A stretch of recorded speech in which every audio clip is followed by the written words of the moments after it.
Hello guys, Shua Allegra here, hopping on for Family Feud. I'm not sure if you can hear all my entourage in the background. The boys decide to play Monopoly at 9 o'clock. I mean, it's Friday night. You let them stay a little later anyway, because they can sleep in tomorrow. So they asked to play board game, and I figure, well, they'll get something easy that can be done. But you can't. Don't stop playing Monopoly at 9. I don't think I ever in my entire life ever finished a game of Monopoly because it just takes forever, and I get frustrated. I get tired. I move into the next thing. So anyway, the boys are playing that, and I guess for them it's the fun of having all this money, right? And so it's kind of neat to hear them argue about money in the background. And my daughter, my oldest, she's playing the piano. So every once in a while, like the kids get louder, and so you get the full entourage. You get people arguing about money, and then also someone playing the piano. But anyway, I'm hopping on here for Family Feud, and today I wanted to talk about how to help our daughters deal with girl drama. And I think with my daughter, I think it was probably I'm trying to think when we started having these issues. I think around third grade was the first time that I started kind of getting a hint that, of, that these things were happening. And I thought, well, it was a little too young for it to start. Like, honestly, she was in third grade. But in third grade, it was more like she'll come home, she'll say, well, so and so didn't sit with me, and she chose to play with so and so at recess. Um, well, they said I couldn't sit on the bench. Or like, it was more of like, picking friends and feeling left out. So we had to address that, and I'll talk a little bit of how we have been addressing those things in our family, and also then later on, I think by fifth grade, so she's in eighth grade now. By fifth grade, I think in fifth grade was a time when I realized that this was a big issue, and it was beyond just feeling left out. It was more drama and kind of more drama happening, but also the impact it had in her. Because they're like, as they develop this, they're such a fragile age, ages in plural, right? Where they feel like, they feel so vulnerable. And all these little things when it happened, we might think, well, it's no big deal, just let it go. But honestly, that's not helpful because in that moment, for them, that's the biggest problem ever. Um, so around fifth grade, I think some of the drama was about so and so telling something about so and so someone else, and then she feeling like she was in the getting in the middle of it. And because she's such a natural caregiver, natural caring person, her friends used to come to her to, like, seek advice. And then someone would think, well, no, that's not what Hope said, to do this. And all it was all good stuff. But in the midst of that, she feel like, people were um the friends were being pulled apart because of the advice she was giving. And so it could have started some drama, so, a little click here, a little click there. And she felt like she was in the middle of it. And she will come home. I remember one day she came home, she was in tears. She got off the bus, and she's like, Mom. I'm like, what happened? Like, I was thinking like something really major happened, but again, for her, this was major. For our daughters, this is major. So she was explaining to me how one friend was complaining about another friend to her, and how she was getting frustrated by this friend's behavior. And she tried to listen, and she tried to support and encourage. She, like, actually, we often joke around the house, like, she doesn't want to be a counselor when she grows up, but honestly, every all her friends cling to her and kind of pretty much use her as a counselor and a life coach, which is, it's kind of funny. So the friend was confiding in her, in her, and she was encouraging and supportive. But then later on, what she was saying, like, was then kind of interpreted, not as she intended it to be. And then she felt like people, now the other friends, were not talking about her, and in the way that she didn't want to be represented. And she felt devastated. Like, she was in tears. She's like, that's not what I said. Not so and so going to talk to someone else, and then people are going to talk about it at recess. They're going to talk about it, at gym. But everyone was going to be looking at me. And it went from this, one conversation with one friend to this gigantic, snow effect, like this big, gigantic issue. Because now, for her, she was saying, she was trying to see how one conversation could impact her life, or a relationship with her friends, and she felt like it was too much to bear, and she was worried about it, and rightfully so. So when those things happen, I'm sharing a little bit ideas, examples of how our family, been affected by girl drama. And sometimes, like I said, it was for good reasons, but still didn't feel good in the moment. So when there's clicks here and there, or she said, they don't like me, they like, and all these little things that we call girl drama. When it happened, when your child comes to you and opens up about those things, the first thing to do, and I think, most of us parents do this, is to listen, right? But sometimes when we listen, and I know, I've been there, where you're coming home from work, maybe you're in the middle of cooking dinner, and they're talking, and you're like distracting, doing 20 million things, and you're not giving them your undivided attention. So one thing to start, to start doing, is to be more intentional where when your child comes to you with those big emotional, struggles, and you might think, well, it's not like they're depressed, it's not like, a big, mental health diagnosis. No, but this impacts them in such a meaningful way at this age that you need to take it seriously and show them that you value their feelings, that you don't have to agree with them for feeling that way, but not agree with them doesn't mean that that their feelings are not valid. They're valid for them. So number one, I'll say, take that time and give them your undivided attention and listen to what they have to say. And then kind of avoid saying things like, oh, that's no big deal, well, it's going to be fine. Well, you might know that as an adult that this too shall pass, but in their age, in this time period in time, for them, that's all they can focus on. So maybe give them more tools and more strategies to build them up, to help them be more resilient, rather than dismissing their concerns. I'll say that again. Give your child more tools to be resilient instead of dismissing their concerns. So what are those tools that you can use? Hi, Michelle. So what are those tools that you can use?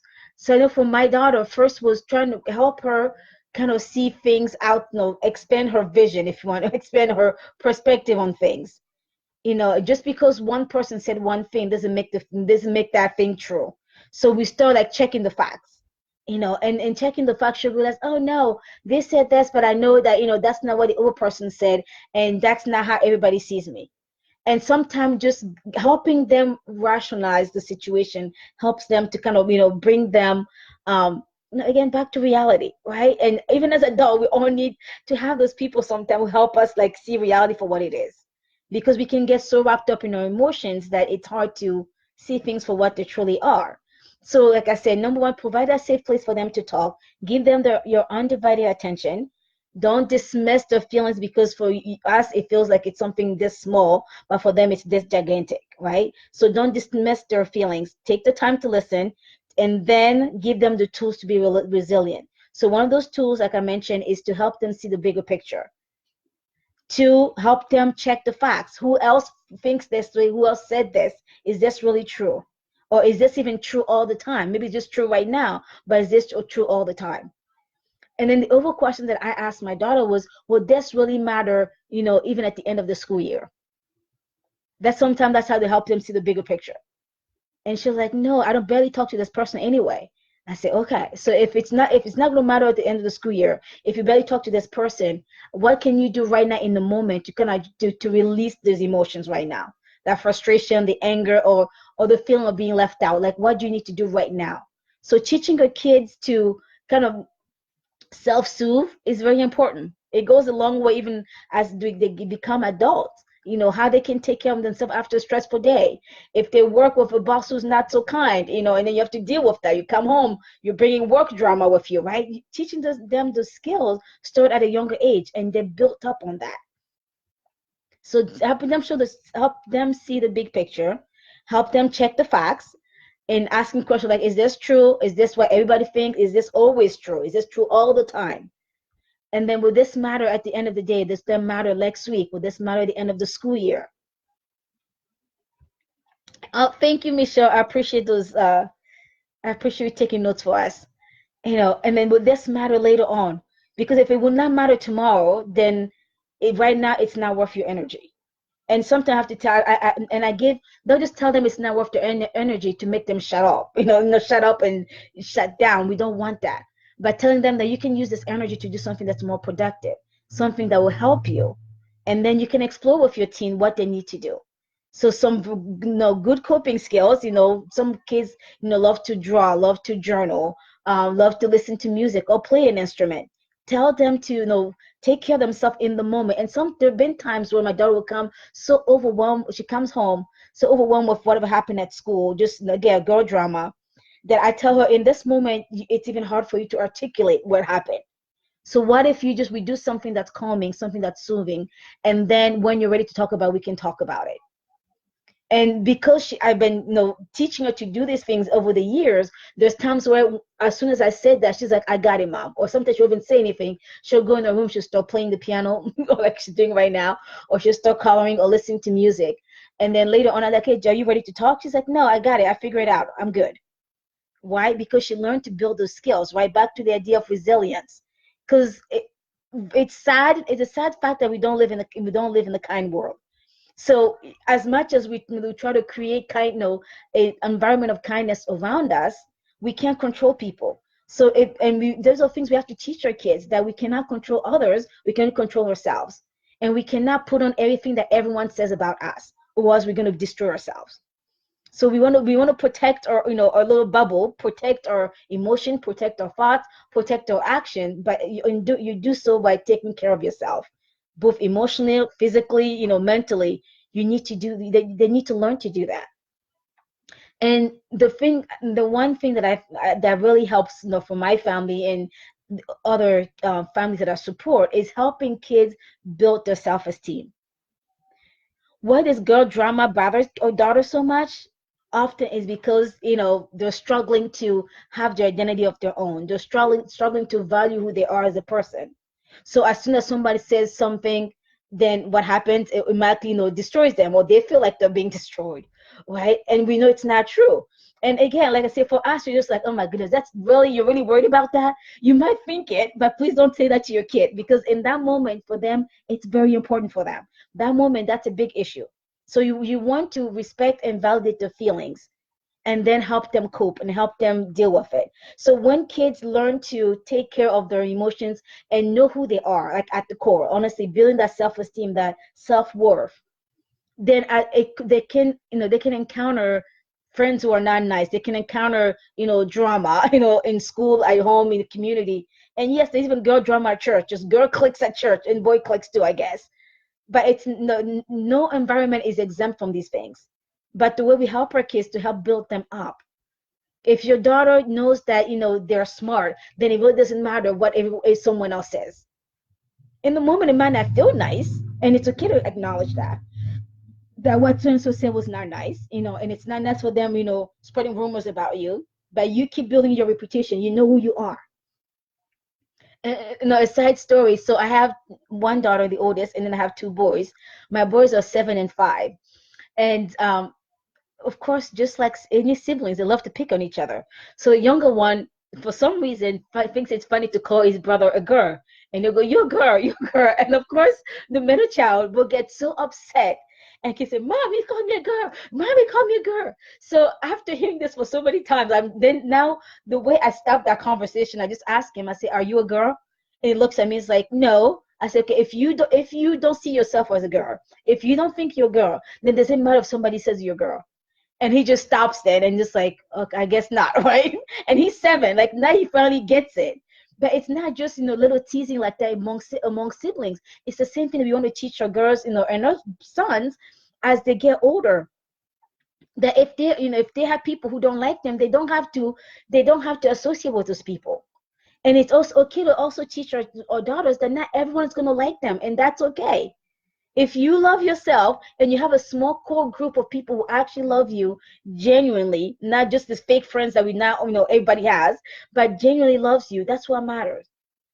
And it's okay to even another way I also teach my daughter is to share, after I give her a space to talk and share what she's going through, is to share what some personal examples that I've been through.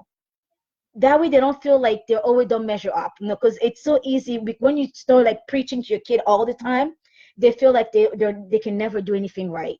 And that's not the feeling, that's not a good feeling for anyone, because they just start feeling like they're not enough, and then the whole self-esteem we're talking about just goes down the drain, and that's not what you want. So yes, it's okay to teach your child, it's good to teach your child, but also good to teach your child that we're all human, and that we all have struggles, that even maybe you, when you were younger, you struggle with some of these things, and then share how you overcame those things. Not only that helps them see that, it's okay to have those feelings, but also gives them hope that, there are ways you can cope with this, and rise above it, and and move on with your life. But it also creates a stronger bond between you and your child, because now, guess what, they know you can relate to what they're dealing with. Now you're just not teaching or preaching them because you're the mom, you're the parent, you're the dad, but because you actually do care and you do relate. You've been there. There's a big difference between someone who knows it all and someone who actually been there and came out the other end, right? So even with our children, it's okay to share those examples. So I hope this, I can talk about this all day long, and I don't want to take forever. So I hope this gives you a few tips. So just to summarize, we talked about creating that safe space for them to talk without judgment, and don't be, listening, pretending to listen when you're folding your laundry or putting your dishes away or cooking, cooking dinner. If it's something that, you can see your child is emotionally distraught, you want to stop everything and create that space for them to feel heard. And you don't have to agree with them, but at least validate what they're going through and create that safe space, that respectful space, that they know that they matter, that they're worth your time. And then after they share, they share what happened, give them strategies, to overcome, strategies to build themselves up, to self-soothe, a lot of self-care, a lot of coping skills, but also share stories that they can relate to, so they know that they're not alone. At the end of the day, help them build their own self-esteem, so that these things, girl drama, boy drama, whatever it is, that drama that's happening around them doesn't affect them as much, because they will know who they are at the core. All right, I hope this helps. And then we'll see you again next Friday for Noah Family Feud. And again, if you have any specific topic, concerns, issues that you are struggling with your family, feel free to message me or post here, as well. And we'll make sure that we add it to our schedule. All right. Thank you, guys. And oh yeah, I won't talk to you until after Thanksgiving. So it'll be Black Friday by the time I talk to you on Friday next week. So happy Thanksgiving to you and your family. And I hope that you guys will build more memories and have more enjoyable time together. All right. And thanks, Michelle, for hanging out with me tonight. Bye.